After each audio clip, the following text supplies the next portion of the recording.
After the death of a loved one, a woman lives an analytical life. What does it take to bring her out of this? I discuss this and more on today's episode.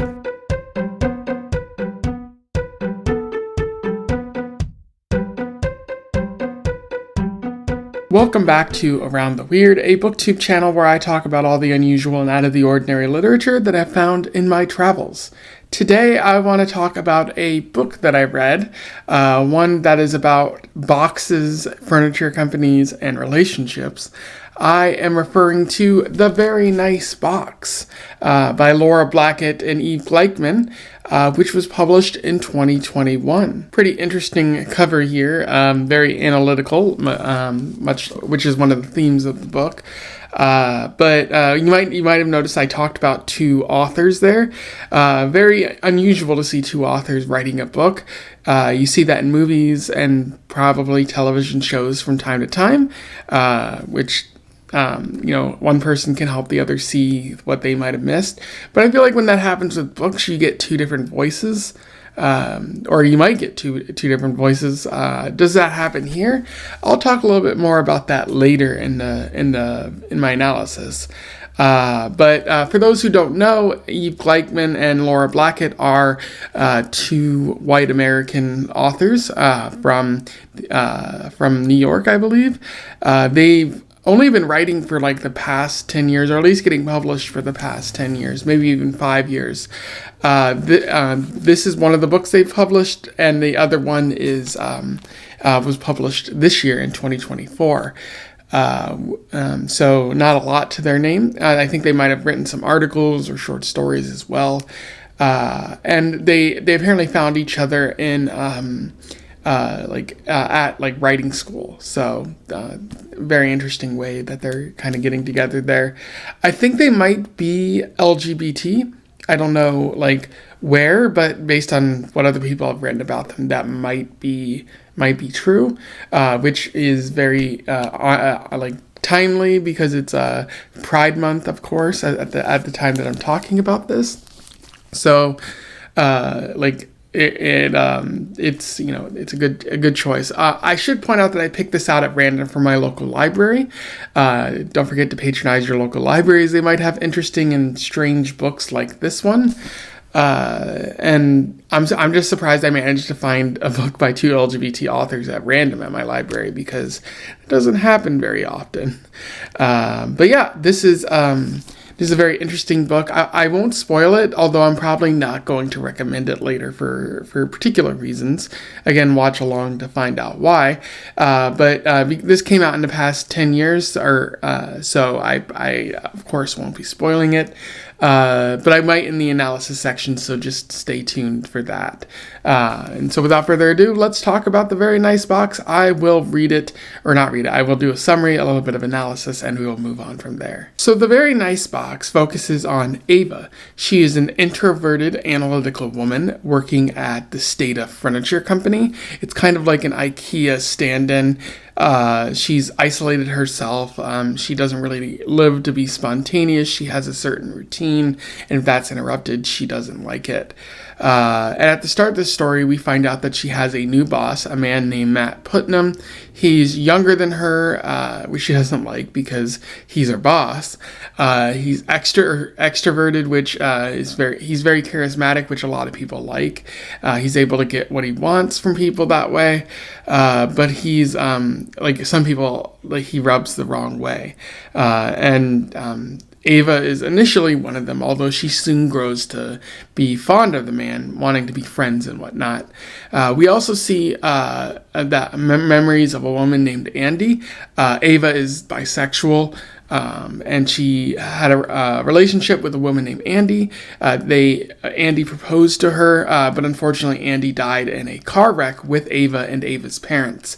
And Ava is the only survivor of that, and we see how that's affected her throughout the rest of the story, with her sort of regimenting her life to avoid dealing with the pain. But back in the present, we see that she's become friends with Matt, going out on doggy dates with their dogs, hanging out at work, but also outside of work. And they eventually sleep together and form a relationship where Ava is able to be spontaneous again and not live such a regimented life. Like things are great, but the office isn't really happy about it. They want them to sign a waiver, which Matt doesn't agree to. They kind of hide their relationship. But Ava does have her doubts about the relationship from time to time, including when she learns that Matt is part of an organization called Good Guys, which seems to be a male networking sort of organization that relies on female sponsors to sort of help them be empathetic and just improve their relationships with other people.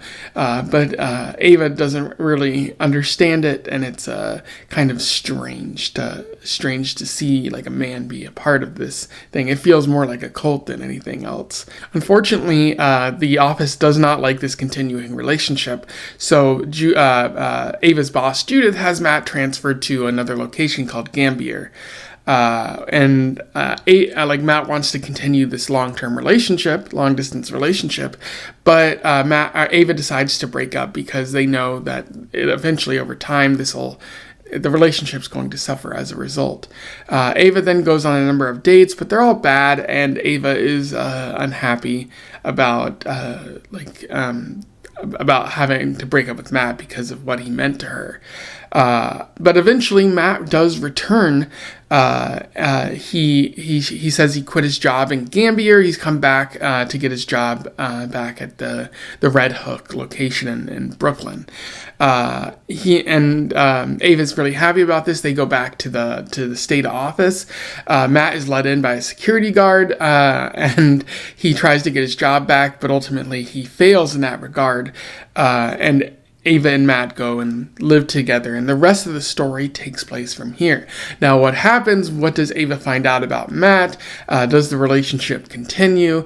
I will let you find that out, but again, I will be spoiling this in the analysis section. And yeah. In terms of analysis, there is a fair bit to talk about with the very nice box.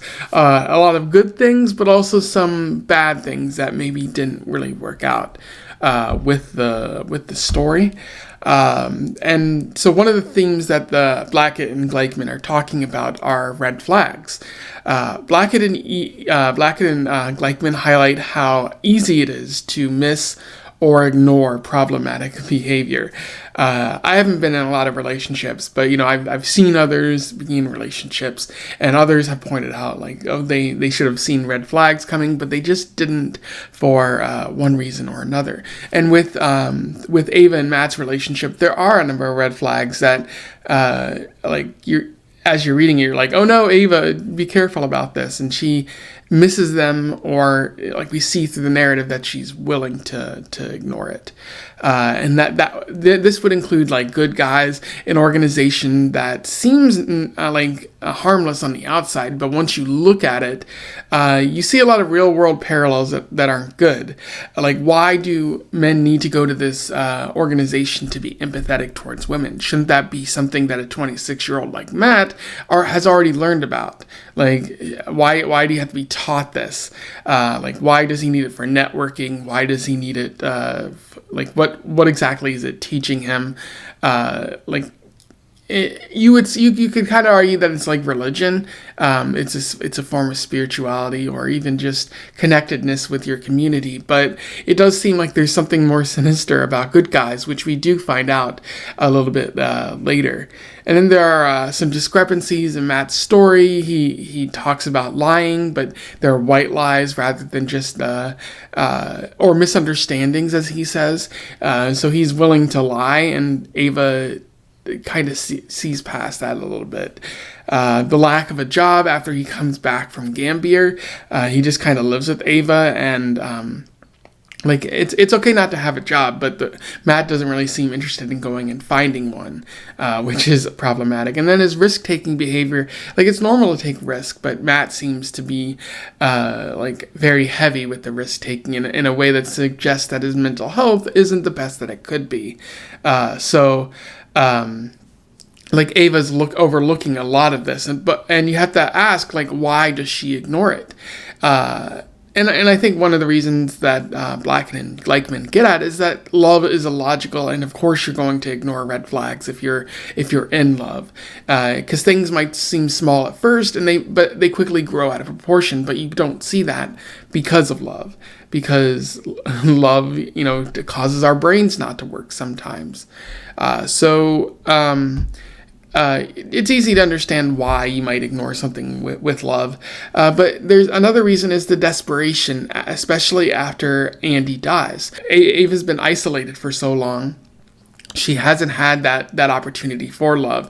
And so now here comes someone who can provide her with some love, who can provide her with the attention she wants, the new opportunity that she hadn't had before.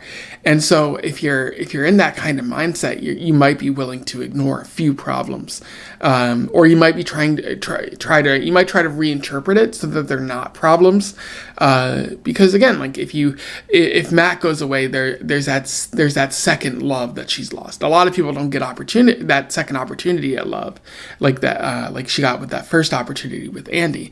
So she doesn't want that feeling again of loss, because it would really hurt. And so of course you're going to ignore red flags in those cases. And I do like how our Blackett and Gleichman really talk about these sort of red flags. But I do have to ask, like, does it undermine the story? Does it undermine this theme if the reason, does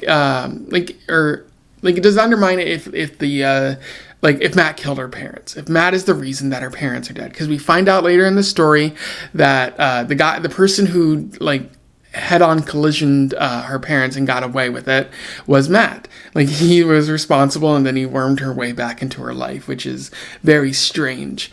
But so does this work if the reason that she broke up with Matt is because of this murder rather than all these red flags? And you could say, well, like, these red flags are part of the overall character of Matt, much like he killed her parents, and he was hiding that too, actively kind of lying about it. So maybe that theme kind of works, but the red flags are not the reason for the breakup. The red flag, the reason for the breakup is because Matt seems like a cartoon villain at the end of the story. So I'm not quite sure if these two authors carry the theme all the way through to where it could end up. I feel like there's a better way they could have ended up with that story. And I feel like the ending kind of undermines that in a little bit, and I'll talk more about that in a few moments. But I do like how they talk about those red flags and how easy it is to ignore it, even if the end result isn't as strong as it could be. Blackett and Gleichman also talk about the analytical life. Ava lives her life strategically after the death of her fiancé. It's a lot easy. She doesn't have to think about the pain that she went through, and there's few opportunities to get hurt again, so it seems like a very useful life for her to live.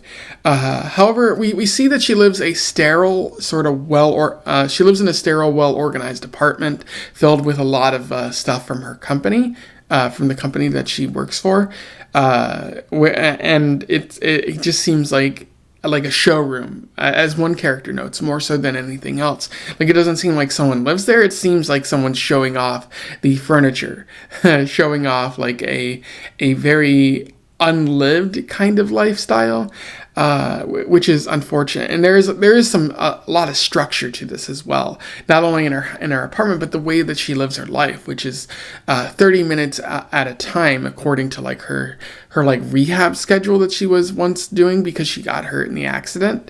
They told her to live 5 minutes at a time, 6 minutes, and she eventually worked it up to 30 minutes at a time. So she structures her life in 30-minute increments, which is, again, very analytical, very structured. Doesn't allow for a lot of room of spontaneity or anything like that, which is unfortunate. There is a good quote that I would like to read to you from this. She'd like to think of each day as a series of efficiently divided 30-minute units. 1 unit for showering, dressing, and brushing her teeth.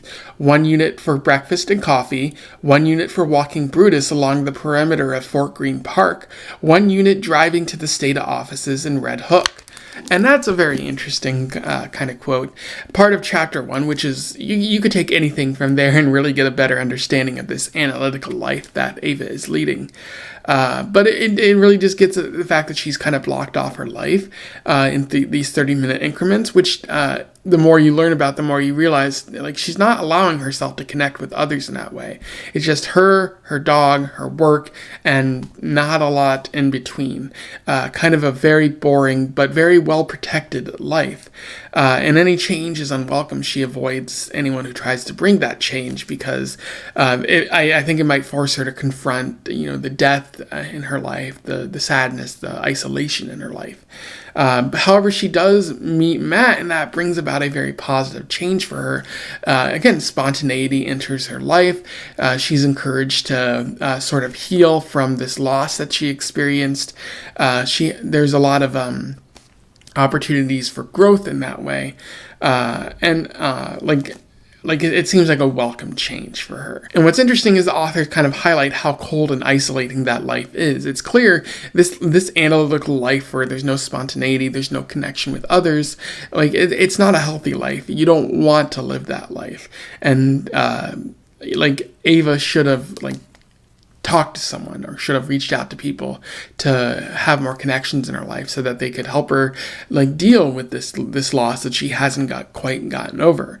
And so ultimately, Matt's benefit for her life is pushing her to live a fuller life, even though he turned out to be a complete monster in the end. So, again, Blackett and Gleichman are highlighting how a terrible person can be a positive force in your life, even if the ultimate outcome is that you have to kick them out of your life for one reason or another. There are other great things about the Very Nice Box, including Chapter 1.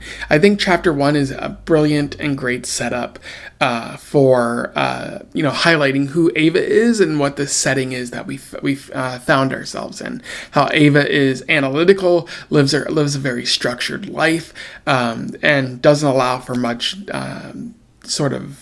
meandering or anything like that, discovering new things. And then you also learn about Stata, how it's like an IKEA type store, but it's also very gentrified, and they brand everything, they call things like a curious leash, and curious and leash are capitalized, or the Very Nice Box, where very nice and box are capitalized. And I really like that because it shows how branding there is in Ava's life, and it's sort of like the effects of capitalism and its desire to brand everything and put a name to everything. So ultimately your life is gentrified or under the thumb of capitalism.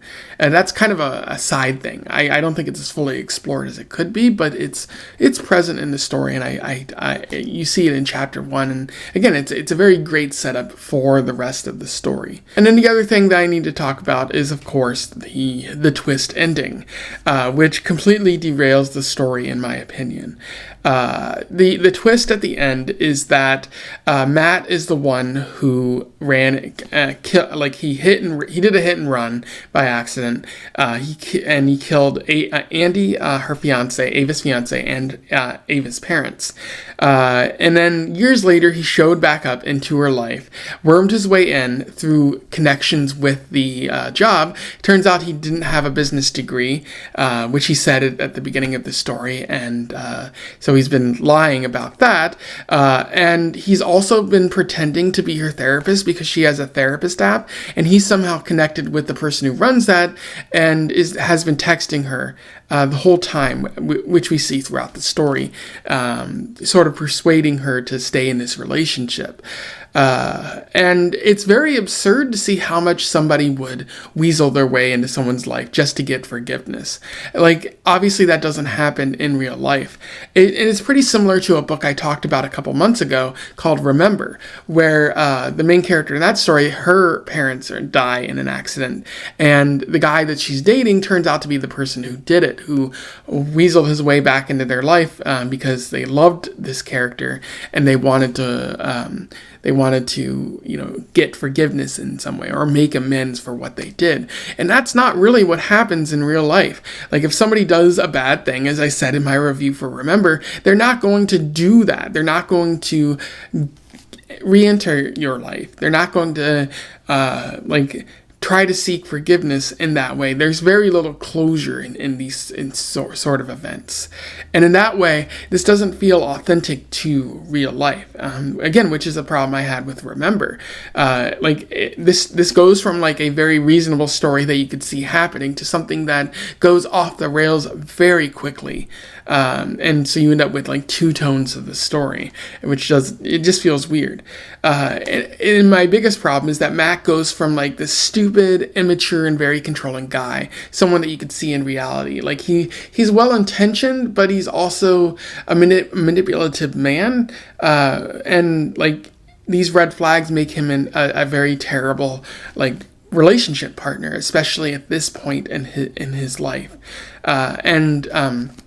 Like the story seems to be going to a place where like Ava's got to see these red flags, and what happens when she discovers these red flags? What happens to the relationship?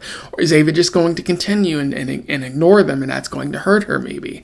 And so Matt goes from this reasonable person to this cartoon villain who has somehow been able to get into her psychological profile on an app, which is kind of weird.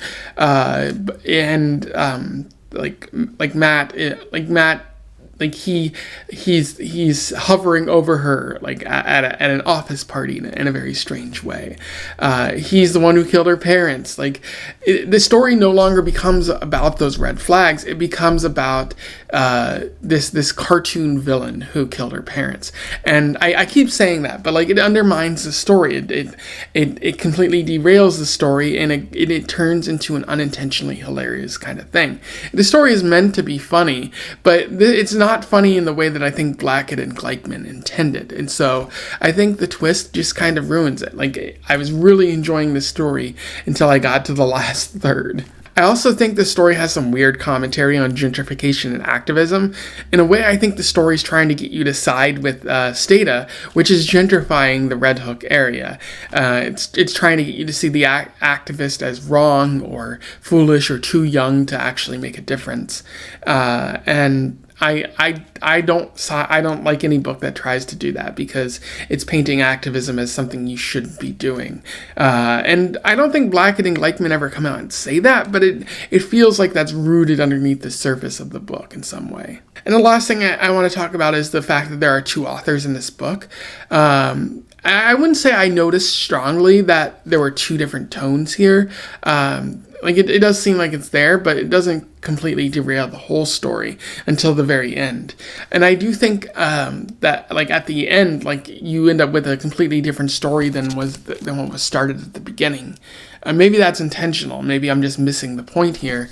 But it does feel like there are two different voices at times, especially near the end. And maybe I'm only noticing that because I knew there were two authors, and maybe if I didn't know there were two authors, I wouldn't be saying that. But I do think that the two authors are less than useful in this regard. It's certainly an interesting way to tell stories, and maybe I think they're probably going to get better as time goes on. I would love to read their next book, because even though I might not have enjoyed this completely, it certainly left an impression, and there was really good writing, especially in the first couple chapters. So ultimately, I think two authors doesn't quite work here, especially because the ending suffers from it. You end up with what I feel are two different sort of tones, a very serious tone in the beginning, and you see red flags throughout the middle, and then at the end it just turns into some sort of cartoon villain sort of ending. They maybe didn't know how to end it. And so I'd say, that it's a problem here, but it might not be a problem in the future. Anyway, those are my thoughts on The Very Nice Box by Laura Blackett and Eve Gleichman. I would have to say I did enjoy this story, again, especially the early parts, but as I've been saying, the ending kind of suffers. And so ultimately, I wouldn't recommend it. If you can find it at your local library, and if you can tolerate the weird twist, absolutely seek it out. It might be an exciting book, but maybe don't purchase the book, as it's probably not, worth it, I would say. It's definitely a library casual read, but I do expect great things from these two authors in the future. I see the potential there. So that's probably a hopeful thing about this review here. Anyway, if you have any thoughts on what I just said, and if you any comments you'd like to make, do so in the comments below. Would like to hear from you and have a discussion about this book, especially if you've already read it. Otherwise, don't forget to like, share, and subscribe so that more people can find out about these authors or this book if they don't already know. Also, join the Discord if you want to have further conversations about movies, books, TV, those kinds of things. And until then, I wish you the very best luck in your weird and furniture-based travels. Farewell.